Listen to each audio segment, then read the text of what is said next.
Est-ce que toi, de ton côté, tu dis il y a des frontières à ne pas franchir ou des choses où tu vois un risque d'un point de vue éthique, d'un point de vue moral, d'un point de vue d'impact sur la société, où tu dis oula, on ferait peut-être mieux de ne pas s'engager sur tel ou tel terrain? Nous, je pense qu'aujourd'hui, les modèles marchent quand même pas suffisamment bien pour être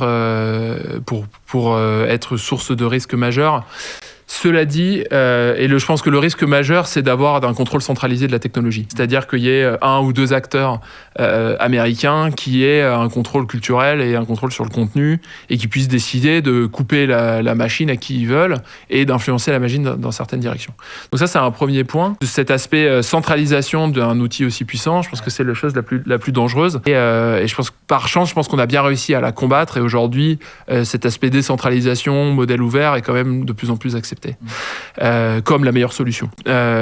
Ensuite, je pense que dans les sujets qui vont être importants dans les années qui viennent, c'est vraiment un sujet culturel et d'influence, en fait. Est-ce qu'on parle de systèmes qui sont capables de créer de l'empathie avec les humains et qui sont capables d'imprimer leur biais, leur volonté, d'influencer des humains de manière très fine et assez indétectable. Donc il y a un vrai sujet...